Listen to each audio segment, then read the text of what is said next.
It's the real deal. Good morning, America. This morning, rallying for change. The march Tell me what democracy looks like! and the message. I shouldn't go to school and expect to be shot. Young voices making themselves heard in the fight against gun violence. I have a dream that enough is enough. And the powerful sounds of silence. Celebrities joining in on the ground and on the stage.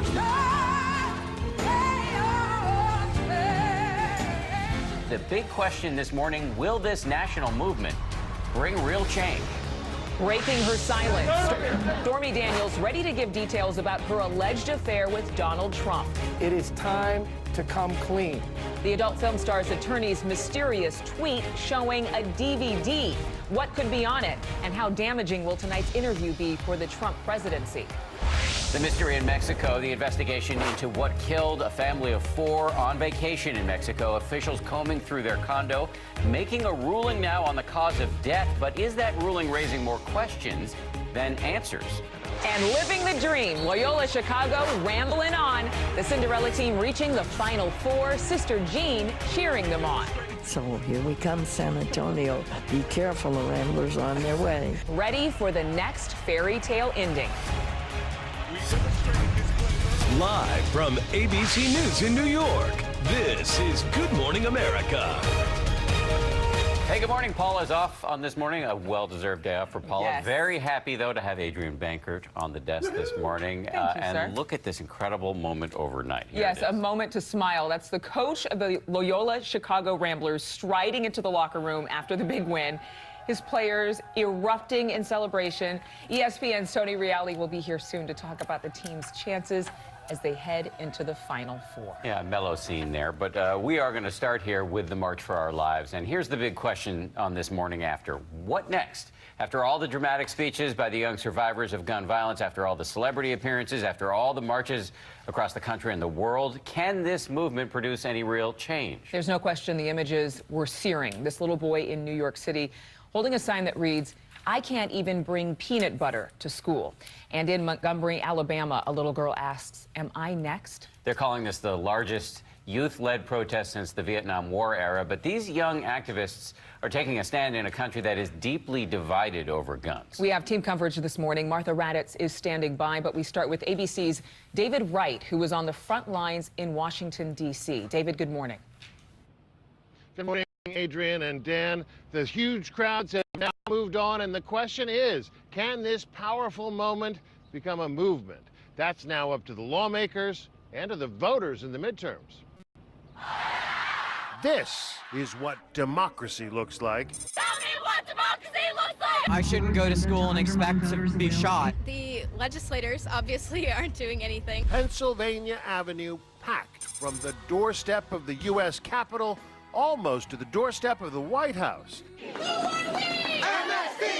A generation that's lived their whole lives with the threat of mass shootings, I want to be able to come to school and not be afraid. making their voices heard. We have been fighting. We've been fighting since Columbine, since Sandy Hook, since Pulse. Among the young people center stage, the 9-year-old granddaughter of Dr. Martin Luther King. My grandfather had a dream that his 4 little children will not be judged by the color of their skin, but by the content of their character. I have a dream that enough is enough. And there was this powerful moment. Parkland survivor Emma Gonzalez silently demonstrating the amount of time it took the gunman to turn her world upside down. Since the time that I came out here, it has been 6 minutes and 20 seconds. From LA, Dallas, Boston, and New York City, We need to keep fighting until gun control happens. hope it's the start of a political movement. Message to politicians, do something or else. Many wore Marco Rubio price tags. The millions in campaign contributions Senator Rubio has accepted from the gun lobby, divided by the millions of young people in Florida, $1.05.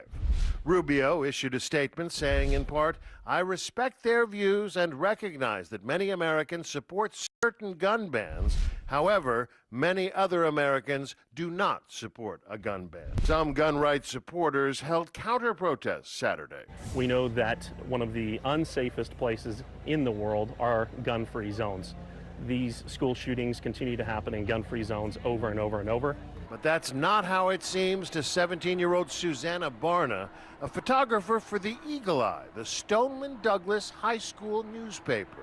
What does it mean for you to be here today? It means everything. It's incredible to see this happen because of what happened to us, the tragedy, and just like that good is coming out of it.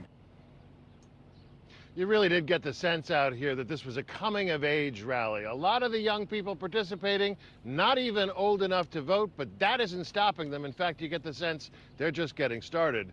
The big question now, how is that likely to change the debate here on Pennsylvania Avenue?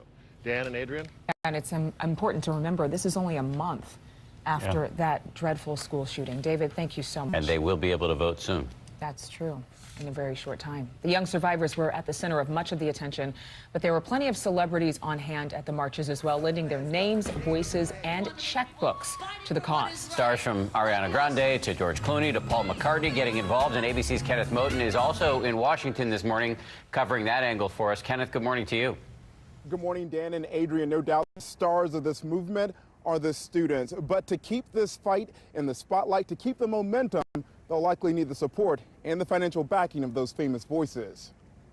Come together around children wherever you roam. Star power boosting the March for Our Lives. MSD strong! From singers like Demi, Ariana, Let's go! and Miley, I just find myself lucky to be in the presence of all of you wonderful people fighting for what is right. to Broadway actors Lin-Manuel Miranda and Ben Platt. Raise a glass to all of us. Tomorrow there'll be more of us. Celebrities in the entertainment and music industry lending a hand in the coast-to-coast call for gun reforms, using their powerful voices for activism.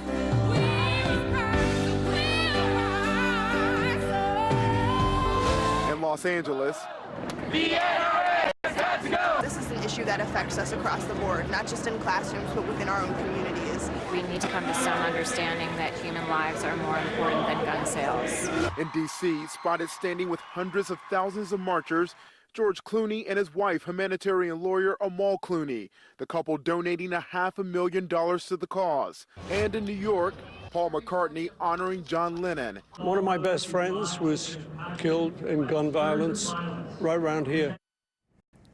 Stars also flooded social media to show their support. Like many of the activists who took the stage, celebrities also called on young marchers who will soon be 18 to get involved and vote.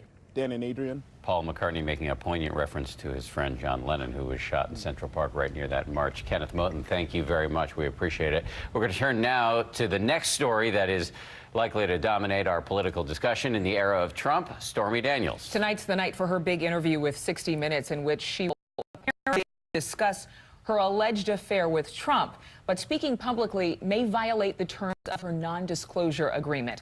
ABC News White House correspondent Tara Palmieri is in West Palm Beach with the story. Tara, good morning. Good morning, Dan and Adrian. That's right. It's the first time President Trump isn't punching back on Twitter. And interest in this interview could eclipse any major announcements or staff shakeouts coming out of the White House. Adult film actress Stormy Daniels threatening the Trump presidency in her quest to tell her story about their alleged affair. In a primetime interview, Daniels breaking her silence about the alleged affair she claims started 12 years ago, just months after Melania had given birth to Barron. It's less about the sordid details of a relationship. It's the alleged cover-up.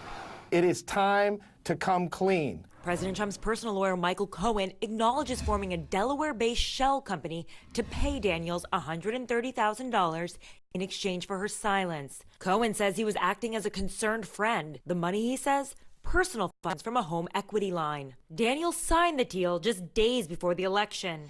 The White House has denied that the president has any connection to the agreement. It's impossible to know where it ends up, but certainly there is precedent for a sitting U.S. president becoming embroiled in litigation. Daniels sued Trump, alleging the agreement is void because then-candidate Trump never signed it. Cohen and the president fired back in federal court, claiming Daniels has breached the agreement more than 20 times and that they'll be seeking at least $20 million in damages. Bracing for backlash from Trump and his legal team, Daniels' attorney Michael Avenatti tweeted out a picture of a DVD in a safe with a cryptic message, "If a picture is worth 1,000 words." How should people know there's anything on that DVD? Well, if people think I'm bluffing, they should ask the opponents in countless cases I've had over the last 15 years if I'm generally a guy that bluffs. This just days after former Playboy model Karen McDougal told Anderson Cooper about her alleged 10-month-long romance with Trump. Were you in love with him? I was, yeah. Mm-hmm. And do you think he was in love with you? He was, yeah. According to the White House, President Trump and the First Lady will not be together when the interview airs. President Trump leaves for Washington this afternoon, and Melania will stay behind with their son, Barron. The First Lady's office told ABC News it's part of their spring break tradition. Dan, Adrian? All right, Tara, thank you very much. Let's bring in ABC's Martha Raddatz, who's in Washington, where she's going to be hosting This Week later this morning. Martha, good morning to you. Let's set aside whatever personal peril this creates for the president and his relationships. How much political peril, if any, does this interview pose for the president? Well, Dan and Adrienne, as you know, a lot of people watched that Karen McDougal interview, and a lot more will probably watch the Stormy Daniels interview tonight. But I think we all have to remember that after that Access Hollywood tape, really nothing happened. He was elected president. People put that aside. So tonight, when they watch it, I think a lot depends on how much detail she gives. Can that detail be proven in any way? And of course, what President Trump's response is to that. Good points, Martha. You were at the march as well yesterday, the images and speeches moving. But in a country that is deeply divided over gun rights, is this movement genuinely poised to make any concrete progress? Well, you know, yeah, I have to say you really felt that yesterday. The Pennsylvania Avenue, as David said, was absolutely packed. I talked to a lot of people. There was such a passion there. And a lot of those kids talked about moving forward. They talked about the elections. They talked about the midterm elections. So that's where they're really concentrating their power on political change. You certainly get the feeling there will be change, and we haven't really seen an anti-gun rally like that in this country that large. So you feel they have the momentum, but we've heard that before. But they are determined to keep this going. Yeah, we heard things like this after Newtown, so we're really going to have to see. But, you know, interestingly, and I know you're going to talk about this on the show this morning, you also spent some time this week in Arizona with young people who are gun enthusiasts. How do they view these marches? Yeah, you know, I think we all have to remember that there is another part of America, a big part of America, that is very pro-gun. And in these communities, they shoot guns, they shoot trap, they hold on to their weapons, and they will explain that they don't want anything to change, that they, you know, give the argument that it's the person who's shooting the gun, not the gun itself. Those are the people that those young people at that rally yesterday will have to change, will have to convince, will have to compromise. We had a wonderful conversation with both sides of that debate on these young people who all said, I think we can compromise. So maybe there will be change, but we have to remember that there's another part of America, there's a big part of America that doesn't want that change. As we keep saying, huge divisions in this country on this issue. Martha, thank you very much. Thank you. And I want to remind everybody, Martha's got a big show this morning with complete analysis of the March for Our Lives. She's going to go one-on-one with Mark Kelly, the co-founder of Giffords Courage to Fight Gun Violence. Plus, former Joint Chiefs Chairman Mike Mullen and Bush National Security Advisor Stephen Hadley discuss John Bolton's appointment as National Security Advisor. That's coming up on This Week right here on ABC. Right now, let's get to Ron and the rest of the day's headlines. Good morning. Hey there, Adrian. Good morning to you. And Dan, Kana, Sam, good morning to you. Not an addition, but my friend Sam here. And good morning, everyone. We are going to begin in Texas with new details about the recorded confession of Austin serial bomber Mark Condit. Congressman Michael McCaul saying that the 23-year-old called himself a psychopath and said he felt no remorse. This is in a video confession that he left behind. Condit accused of killing 2 people and wounding several others in a series of package bombs. He died himself by blowing himself up in his car last Wednesday as police were closing in. In Pennsylvania, a married father of 4 accused of fleeing to Mexico with a teenage girl is back in Lehigh County, his home county, this morning, but in police custody. 45-year-old Kevin Esterly now facing felony charges after police say that he picked up 16-year-old Amy Yu from school and allegedly took her to Mexico without her parents' consent. Authorities found the couple in the resort town of Playa del Carmen last Saturday. The girl is back with her family. In North Carolina, newly released police body cam video showing a deadly confrontation inside of a Huntersville hospital. You see there the police behind their shields firing at a 76-year-old patient dressed in a medical gown and was roaming the halls with a gun. That suspect was killed. The DA says that the police fired when the man pointed his gun at them. This was last fall. The officers were cleared of all charges. And more problems, or prospective problems, for the British firm Cambridge Analytica, the company already under fire for its use of information obtained from Facebook users while working for the Trump campaign. It is now being investigated for possible ties to the Brexit vote that led to Britain leaving the European Union. The British Parliament is now looking into allegations that Cambridge Analytica could have used data to influence or try to influence the referendum, the Brexit referendum in 2016. And monuments around the world going dark Saturday night to mark the 4th annual Earth Hour. New York City's Empire State Building, Rome's Colosseum, and the Eiffel Tower in Paris, among the sites switching off their lights to call attention to climate change. Earth Hour began 11 years ago in Sydney, Australia. It's now spread to more than 180 countries, a lot of countries. And finally, a former football star is selling off one of his prized baseball cards to pay for his dream home. Former Denver Broncos guard Evan Mathis is auctioning off his 1951 Mickey Mantle baseball card. It's estimated to be worth, check this out, $3.5 million, which would eclipse the current record, $3.12 million. Wow. For Hannes Wagner's 1909-1911 baseball card that sold a couple of years ago. And as Dan was pointing out, Hannes played for what team? You said White Pittsburgh Sox? Pirates, you said, right.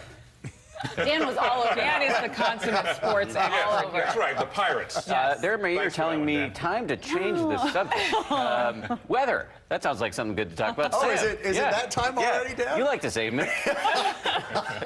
I do, sir. Does this go in the IO Sam box now? All yes, right, I love that, even better. Hey, let's get to the wall. We've got a lot to talk about, but as we walk over there, I want to show you some snow. Our snow opportunities are dwindling now as we get into spring. Whitesville, Virginia, 30,000 without power during the storm, and a lot of accidents. We're talking about 2 inches an hour of the snowfall there. Now check out what was going on in Indy as well. Indianapolis snow, 10 inches plus in that area. This is one of the top March snowfalls ever in Indianapolis. I think it comes in as like their second. So with that out of the way, now the snow has kind of left the area. We're going to concentrate on strong storms during the next 48 hours. We've got 2 days of it, really, and it may even be 3. So look from San Angelo all the way to Oklahoma City, and it's not just today into tomorrow, but it's the following as well. This will be a strong area right along that dry line, which is just an invisible border of where the moisture hits the dry air. We'll fire up some strong storms. We'll get into the flooding rain in the deep south, and we've also got a warm up on the East Coast to talk about when we come back. That's the weather around the nation. Here's what you can expect this morning.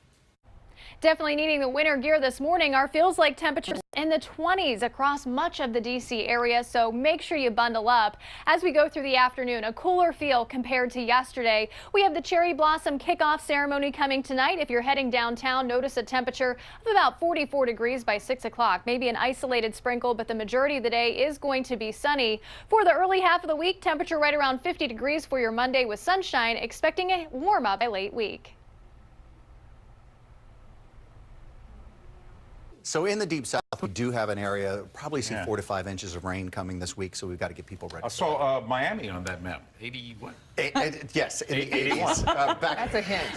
Yes. We like to point out that Sam predicts the apocalypse every week here on the show for other parts of the country and then retreats to Miami to enjoy the sun. What happened to that account that I had? That account where IOU? Yeah, the IOU. That's it's over like the already. weather. It changes. You're going to wake up and Dan's going to be on your couch covered in sunscreen. That's right.